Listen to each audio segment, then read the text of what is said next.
ሰላም ጤና ይስጥልኝ። የዕለቱ ዜናዎች አበይት ነጥቦች በማስቀደም እናቀርብላችኋለን። አብራችሁን ቆዩ።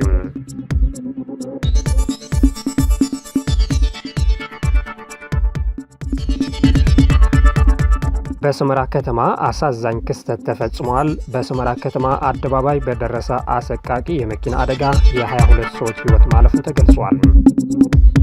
በአሜሪካ ቁጥጥር ስር የዋሉት የቬኔዙዌላ ፕሬዝዳንት ለመጀመሪያ ጊዜ ፍርድ ቤት ቀረቡ። የተባበሩት መንግስታት ድርጅት የአሜሪካን ድርጊት አወግዟል። ምርጫ ቦርድ የዲጂታል የመራጮችና የእጩዎች ምዝገባ ስርዓት ማስጀመሩን አስታወቀም። አሁን ወደ ዝርዝር እናልፋለን።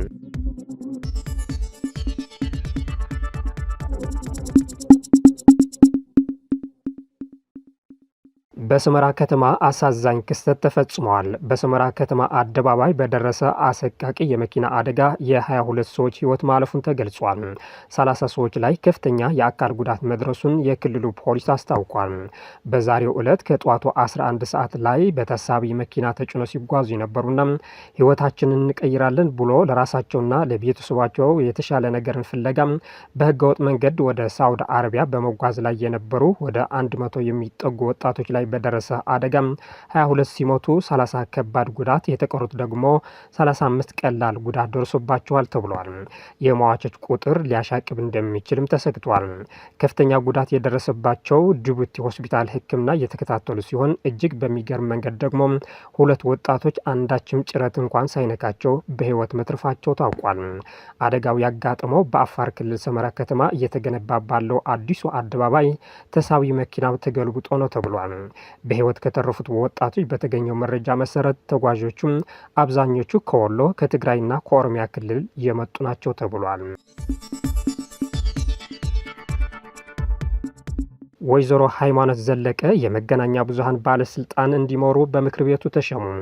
የህዝብ ተወካዮች ምክር ቤት ዛሬ ባካሄደው 5ኛ ዓመት የስራ ዘመን 8ኛ መደበኛ ስብሰባ ወይዘሮ ሃይማኖት ዘለቀ የኢትዮጵያ መገናኛ ብዙሃን ባለስልጣን ዋና ዳይሬክተር ሆነው እንዲሸሙ የቀረበለትን ረቂቅ መርምሮ በሙሉ ድምፅ አጽድቋል። ምክር ቤቱ ይህንን ውሳኔ ያሳለፈው የተሿሚዋን የረዥም ዘመን የሙያ ልምድና የስራ ብቃት ከግምት ውስጥ በማስገባት መሆኑ ተመላክቷል። ወይዘሮ ሃይማኖት ዘለቀ በመገናኛ ብዙሃንና በኮሚኒኬሽን ዘርፉ ሰፊ ልምድ ያላቸው ባለሙያ ሲሆን በተለይም በኢትዮጵያ ዜና አገልግሎት ውስጥ ከሪፖርተርነት እስከ አርታኢነት በመስራት ውጤታማ ስራ ያሳለፉ ናቸው ተብሏል። በተጨማሪም በኢትዮጵያ ብሮድካስቲንግ ኮርፖሬሽን ውስጥ በሙያቸው ያገለግሉ ሲሆን በቀድሞው የመንግስት ኮሚኒኬሽን ጉዳዮች ጽሕፈት ቤትም በተለያዩ የኃላፊነት ደረጃዎች አገራቸውን አገልግሏል ተብሏል። ወደ አሁኑ ከፍተኛ የኃላፊነት ቦታ ከመምጣታቸው በፊትም በአዲስ አበባ ከተማ አስተዳደር ስር በስራ አስኪያጅነት ጽሕፈት ቤት በምክትል ቢሮ ኃላፊ ማዕረግ የኮሚኒኬሽን ዘርፍ ኃላፊ እንደነበሩ ተገልጿል።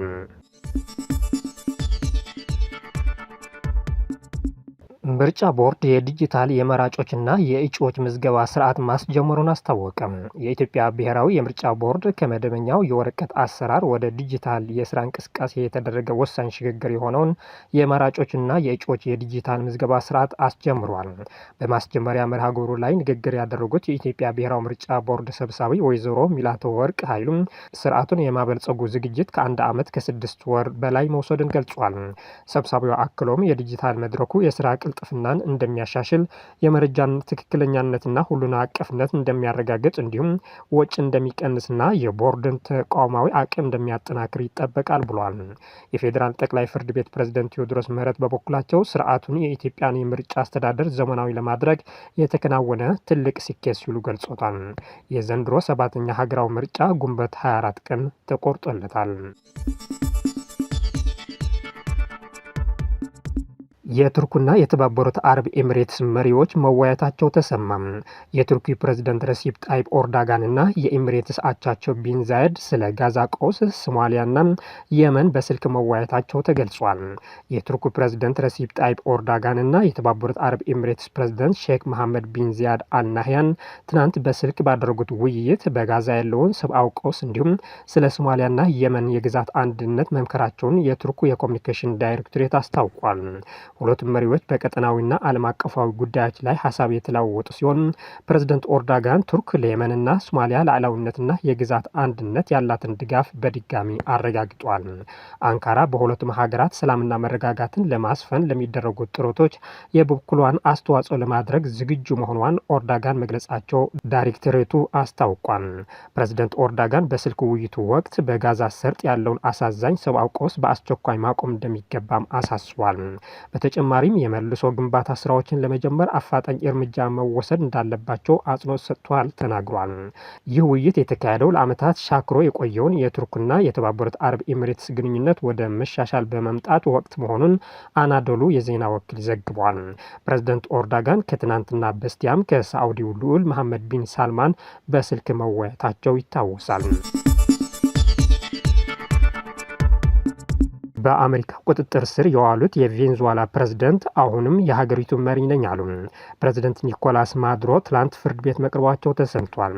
በአሜሪካ ኃይሎች በቁጥጥር ስር የዋሉት የቀድሞው የቬንዙዌላ ፕሬዝዳንት ኒኮላስ ማዱሮና ባለቤታቸው ሲሊያ ፍሎሬስ ትናንት ሰኞ በማንሃተን በሚገኘው የፌዴራል ፍርድ ቤት ለመጀመሪያ ጊዜ መቅረባቸው ተገልጿል። በከፍተኛ የጸጥታ ጥበቃ ታጅቦ ከብሩክሊን እስር ቤት በሄሊኮፕተር ከዚያም በታጠቁ ተሽከርካሪዎች ወደ ፍርድ ቤቱ የተወሰዱት ማዱሮም በካቴና ታስረው የእስረኛ ልብስ ለብሰው እንደነበሩና በፍርድ ቤቱ ቅጥር ግቢ ውጭ የእርሳቸውን መያዝ የሚደግፉና የሚቃወሙ ሰልፈኞች ተሰብስበው እንደነበር ተዘግቧል።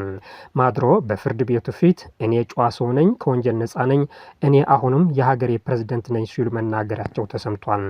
የችሎቱ ዳኛ የማዱሮን ንግግር በማቋረጥ ራሳቸውን ከማስተዋወቅና መብታቸውን እንዲሁም ክሳቸውን ከመረዳት ውጭ ሌላ ንግግር እንዳያደርጉ ገድቧቸዋል። ማዱሮና ባለቤታቸው በቀረበባቸው ክስ ጥፋተኛ አይደለንም ሲሉ የክህደት ቃል ሰጥቷል።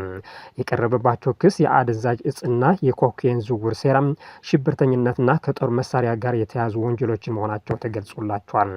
የማዱሮ ባለቤት ሲሊያ ፍሎሬስ ግንባራቸው ላይ ፕላስተር ተለጥፎ የታዩ ሲሆን ጠበቃቸው በዘመቻው ወቅት የጎድን አጥንት ጉዳት እንደደረሰባቸው ተናግሯል። የማዱሮ ጠበቃም ደንበኛቸው የጤና እክል እንዳለባቸው ለፍርድ ቤቱ በመግለጽ ዳኛው ለሁለቱም ተከሳሾች አስፈላጊውን የሕክምና እርዳታ እንደሚደረግላቸው ቃል ገብቶላቸዋል። የማዱሮና የባለቤታቸው ቀጣይ ፍርድ ቤት ለመጋቢት 8 ቀጠሮ እንደተሰጣቸው መረጃዎች አሳይቷል። ቬንዙዌላ ማዱሮ ከተያዙ በኋላ የአሜሪካን ኢምፔሪያሊስት ጥቃት ለመቃወም የአስቸኳይ ጊዜ አዋጅ አውጃለች። ይህ በእንዲህ እያለ ቬንዙዌላ ማዱሮ ከተያዙ በኋላ የአሜሪካን ኢምፔሪያሊስት ጥቃት ለመቃወም አስቸኳይ ጊዜ አዋጅ አውጃለች። ቬንዙዌላ የኢምፔሪያሊስት ጥቃት ብላ የጠራችውን ለመከላከል የአስቸኳይ ጊዜ አዋጅ በማወጅ በመላ ሀገሪቱ የተቃውሞ እንቅስቃሴ እንዲደረግ አዘዘች። ቬንዙዌላ የአሜሪካ መንግስት የሰነዘረውን ጥቃት ተከትሎም ሁሉም የፖለቲካና የማህበራዊ ኃይሎች እንዲንቀሳቀሱም ጥሪ አቅርባለች። በሌላ ዜና በርካታ ሀገራት የአሜሪካን እርምጃ ነቀፉ። የተባበሩት መንግስታት ድርጅት የጸጥታው ምክር ቤት ትናንት በቬንዙዌላ ጉዳይ አስቸኳይ ስብሰባ መጥራቱ መዘገባችን የሚታወስ ሲሆን አባል የሆኑ በርካታ ሀገራት የአሜሪካን እርምጃ በጽኑ አወግዟል። አባላቱ ቅዳሜ ዕለት የቬንዙዌላ ፕሬዝዳንት ማዱሮን ከስልጣን በማውረድና በቁጥጥር ስር በማዋል በአሜሪካ የተፈጸመውን ወታደራዊ ዘመቻ ተቃውመዋል። በቬንዙዌላ ፕሬዝዳንት ኒኮላስ ማዱሮና ባለቤታቸው ሲሊያ ፍሎሬስ ከስልጣን በማውረድና ለመያዝ በአሜሪካ የተካሄደውን ወታደራዊ ዘመቻ በተለይ ቻይና በተባበሩት መንግስታት ድርጅት መድረክ አጥብቃ አወግዟለች። የተባበሩት መንግስታት ዋና ጸሐፊ በምክትላቸው ሮዝማሪ ዲካርሎ በኩል በምክር ቤቱ በተነበበው መልእክታቸው አሜሪካ በቬንዙዌላ ላይ ከፈጸመችው ጥቃት ጋር ተያይዞ ዓለም አቀፍ ሕግ አለመከበሩ በጽኑ አሳሳቢ ነው ሲሉ ስጋታቸው ገልጿል። ጉተሬዝ የአሜሪካን እርምጃ ተከትሎ በቬንዙዌላ ውስጥ ሊከሰት የሚችለውን አለመረጋጋት እንዲሁም በአካባቢው የሚያስከትለው ተጽዕኖ በጣም እንዳሳስባቸው አመልክቷል።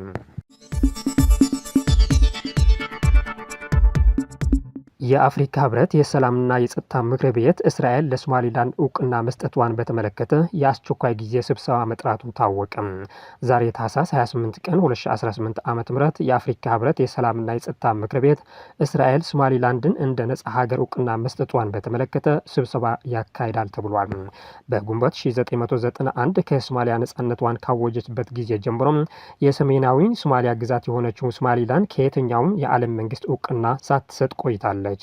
ይሁን እንጂ በ2025 መጨረሻ ላይ እስራኤል የሶማሊላንድ ነጻነት በይፋ እውቅና የሰጠች የመጀመሪያ ሀገር ሆናለች።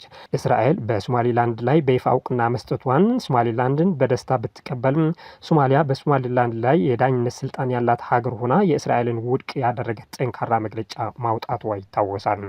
አሁን ደግሞ የአፍሪካ ህብረት የሰላምና የጸጥታ ምክር ቤት አስቸኳይ ስብሰባ ጠርቶ ውሳኔ ይሰጣል ተብሎ ይጠበቃል። የአፍሪካ ህብረት ቀደም ሲል መግለጫ በማውጣት የእስራኤልን ውሳኔ ማውገዙን ይታወሳል።